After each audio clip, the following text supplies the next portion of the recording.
All right, so in this example, we're going to use ice charts to calculate equilibrium concentrations. This one's just practicing with the chart. It's not exactly like the first example that we did, but let's just see how we can use the chart to work with this situation. So this one says there's 3 moles of nitrogen gas and 1 mole of H2 gas that are combined in a 1 liter reaction vessel. Okay, so we know right away that we've got, for nitrogen, we've got 3 moles. Oops, where'd that go? Disappearing on me. Oh, so we've got 3 moles per liter per 1 liter. That's going to be 3 molar. And that's going to be for N2 and H2. Okay, so concentrations, that's a pretty big deal. At equilibrium, okay, now it gives us a value at equilibrium. So we're still going to be able to use the chart, not the same way that we did with the first example, but watch how this all fits together. 0.663 moles of H2 remain at equilibrium. What are the resulting concentrations? So let's see how our ice chart can help us here. So we're going to have N2, we're going to have H2, and NH3. So make your little chart here. Rows and columns.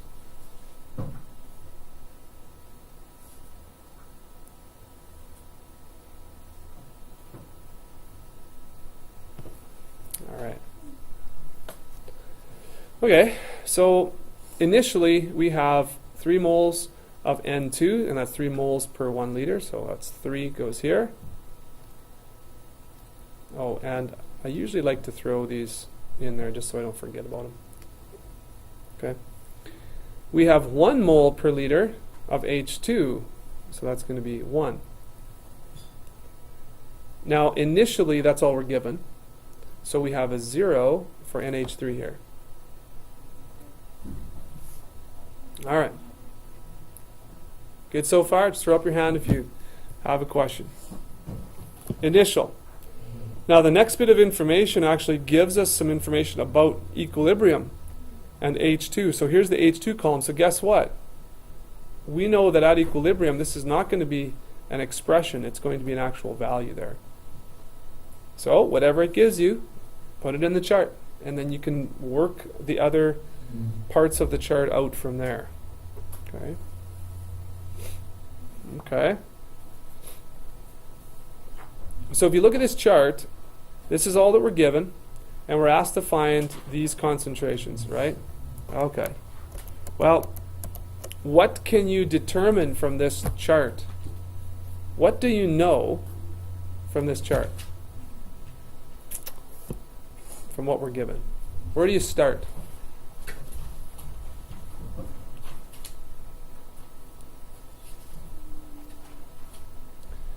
Well, let me give you a hint. Okay, so we're given only reactants. So these reactants are going to go down by something.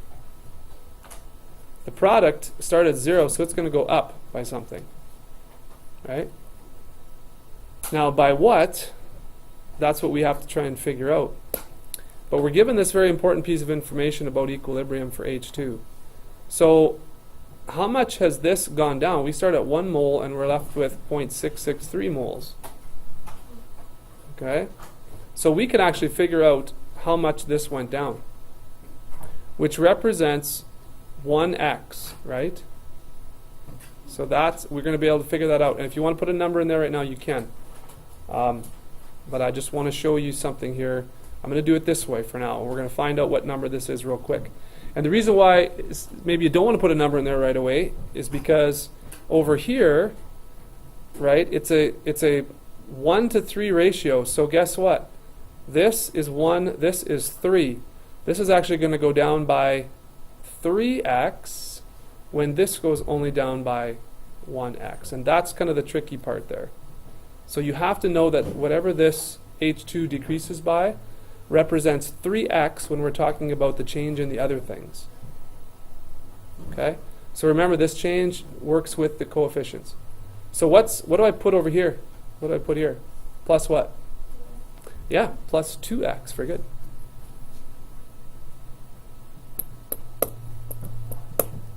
Okay. All right. So now, actually, because we're given a number here, We don't have to use the KEQ. We can just use this number to find out these other things. So there's different ways you could do this. I would say this, that 3x, this change in 3x, is going to be equal to 1 minus 0.663, right? The difference between there. Right? So what is that? Okay, I have that on here. So 1 minus 1 minus 0.663. It's 0.337. You get that? And so that means the x is going to be equal to that divided by 3. So the single x part is 0.11233. Does everyone see what I did there? 3 times this x value is the change in H2. So that means that at equilibrium, N2 is going to be 3 minus x. And at equilibrium, NH3 is going to be 2x. So what's 3 minus x? Well, that's actually 3 minus 0.11233, isn't it? So 3 minus our answer from before is going to be 0.2887.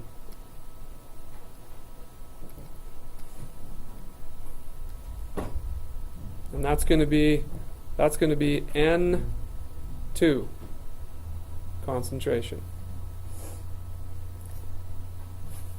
2x is going to be 2 times 0.11233, or 0.2246, we'll say. And that is going to be concentration of NH3. And so here you have it. Concentration of H2 to round it out was given.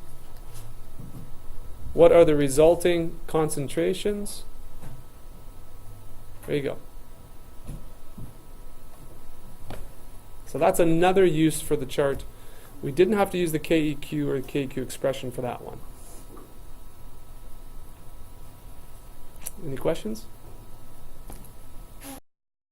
Yes, that's right. N2 should be 2.288, not 0. Yep.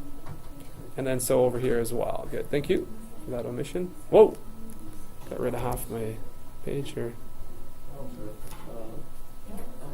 NH3. Oh, that one was right, but N2 should just be 2.887, not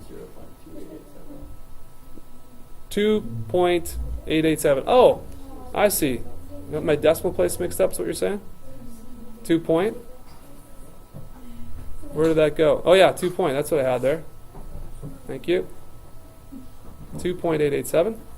Everything else is good there? All right. Any other questions? I got my mind separated all over the place here. So yeah, we all good?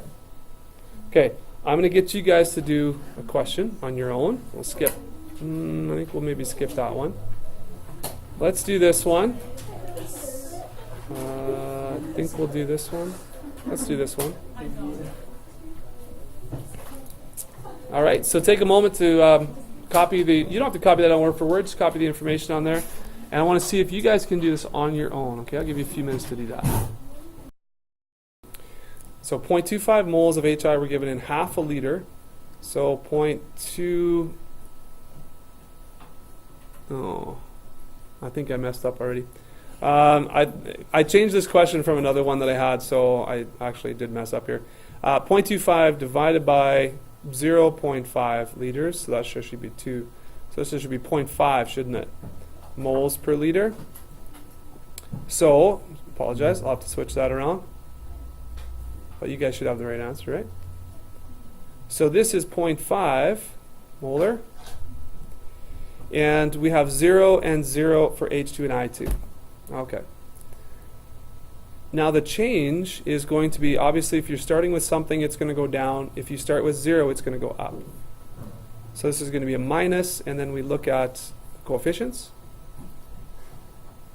So minus 2x plus 1x plus 1x. And at equilibrium, we're going to have this, 0.5 minus 2x for our HI, and then H2 is going to be x and x. Okay? All right, so go ahead and take it from there. Next step is the KEQ, and filling the values in, solving for x.